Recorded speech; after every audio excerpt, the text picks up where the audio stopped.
अगली खबर भारत के उस डेलीगेशन की है जो विदेशों में पाकिस्तान की पोल खोलने में कोई कोर कसर नहीं छोड़ रहा। लाइबेरिया से लेकर लंदन तक हिंदुस्तान के शौर्य की गाथा गूंजती रही और पाकिस्तान का झूठ बेनकाब होता रहा। देखिए ये रिपोर्ट। कान में बीड़ी मुंह में पान लड़के लेंगे पाकिस्तान। उन्होंने स्वीकारा कि हमारे धर्म को इन्होंने हाईजैक कर लिया। भारत बहुत कैपेबल है सभी आतंकवादी गतिविधियों से लड़ने के लिए और हमेशा लड़ता आया है। भारत के तरकश के ये वो तीर हैं जिन्होंने दुनिया के सामने पाकिस्तान को अपने बयानों से छलनी कर दिया है। पाकिस्तान बेनकाब हो चुका है। पाकिस्तान ने जिस तरीके से ऑपरेशन सिंदूर को लेकर भ्रम फैलाया वो अब दुनिया के सामने आ गया है। विदेशों में पहुंचा भारत का ये डेलीगेशन हिंदुस्तानी होने का फर्ज बेहतरीन तरीके से अदा कर रहा है। कान में बीड़ी मुंह में पान लड़के लेंगे पाकिस्तान और पाकिस्तान चले गए उधर। Minority has a right to self-determination. We want the right of self-determination. एक साथ हिंदू मुसलमान नहीं रह सकते, दो भाई अलग हो जाएगा, अलग हो गया। हमारा कुछ नेताओं ने भी सोचा था अगर अलग हो गया वो ठीक से अपने दुकान चलाए तो कोई दिक्कत नहीं है। अरे हम तो जिस देश से आते हैं वहां तो सभी का मत चलता है, सभी का पथ चलता है, सभी का धर्म चलता है। सारी दुनिया को इकट्ठा होना पड़ेगा। तो हम जहां जहां गए, जहां पर मैंने देखा कि वहां पर अब उनका दिमाग रहता है क्या कि हमारे जो इस्लामिक वर्ल्ड है हमारे साथ खड़ा रहेगा। हमने यूएई वालों को रिक्वेस्ट की कि उसका ऐसा मानना है और वो कुरान शरीफ और धर्म का नाम लेकर ये प्रचार प्रसार करता है और आतंकवाद करता है, तो इसका कोई उपाय करिए। उन्होंने स्वीकारा कि हमारे धर्म को इन्होंने हाईजैक कर लिया। पहली बार कोई देश आतंकवाद के खिलाफ ऐसे डेलीगेशन के माध्यम से शांति का संदेश पूरे विश्व में फैलाने का काम कर रहा है। वो हमारे नरेंद्र मोदी जी ने किया। ये ऐसा कोई भी आप देखिए, टेररिज्म सिर्फ ग्रसित भारत नहीं है, टेररिज्म से बाकी भी अन्य देश भी है।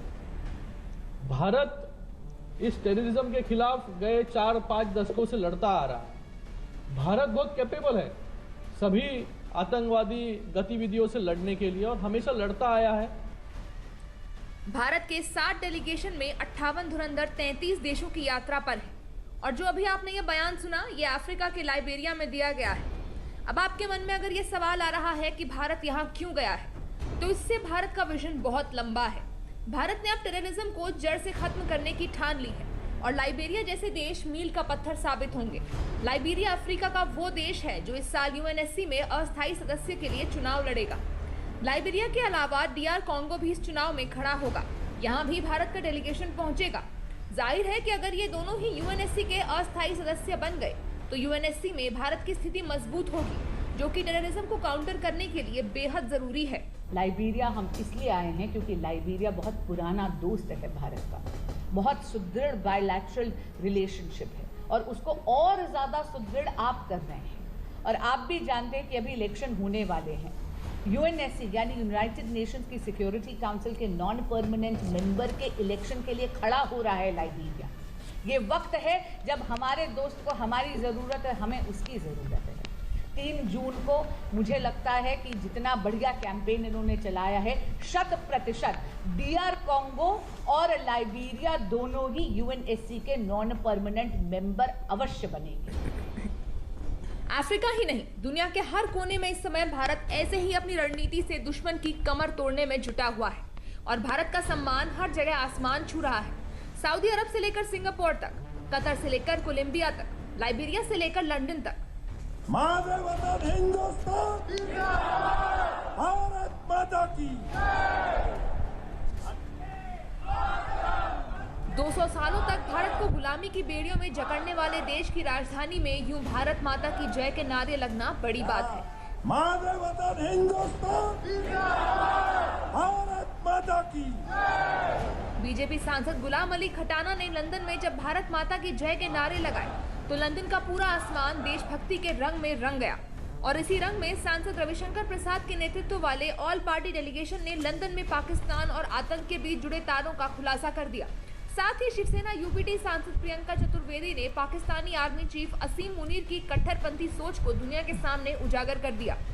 I tell you why this particular incident has united the entire nation, united everybody across political parties, is because of a speech before Pahalgam happened. A speech where their now Field Marshal, then their Army Chief, explained very categorically that there is a huge difference between Hindus and Muslims. And that is exactly, you saw a manifestation of it when the terror attacks happened. Priyanka Chaturvedi ने असीम मुनीर को निशाने पर लेकर भारत में हिंदू मुस्लिम एकता का जिक्र किया, जिस एकता को तोड़ने की कवायद पाकिस्तान की ओर से हमेशा धर्म के नाम पर की जाती है। इसका उदाहरण पहलगाम आतंकी हमला खुद है, जहां धर्म पूछकर लोगों को मारा गया। What he forgot is that over 200 million Muslims in India stood unitedly behind its government and said, "Inko muh tod jawab do." What they do to their minorities back home, I don't want to even get into that. They're suffering the consequences of it within their nation. Bharat पूरी दुनिया में शांति का संदेश भी दे रहा है और दो टूक जवाब भी। जो देश भारत की तरफ तिरछी नजर से अभी भी देख रहे हैं, भारत दुनिया के बड़े मंचों से उन्हें सीधे तरीके से जवाब दे रहा है। अब ये नया भारत है, अब ये शक्तिशाली भारत है, ये अपने दम पर कितना भी बड़ा दुश्मन क्यों ना हो उसे जवाब देना जानता है। हम पुराने भारत नहीं है कि जो रशिया और अमेरिका की मेहरबानी पर कभी अपने जीवन को देखने की कोशिश करते थे। अब पूरा का पूरा जवाब हम देना जानते हैं। अब तो हम हथियार भी बनाते हैं, अब तो हम पानी के जहाज भी बनाते हैं, पनडुब्बियां भी बनाते हैं और मिसाइलें भी बनाते हैं, और उनका टेस्टिंग भी करके आप लोगों ने देख ही लिया है कि हमने कैसे उसका टेस्ट करके उनके 9 एयरपोर्ट्स को उड़ाया। पाकिस्तान को बेनकाब करने भारत की ओर से भेजे गए ऑल पार्टी डेलीगेशन पूरी दुनिया में आतंकवाद के खिलाफ भारत की पहल में नए साथी जोड़ने और पाकिस्तान को अलग थलग करने का काम बखूबी कर रहे हैं।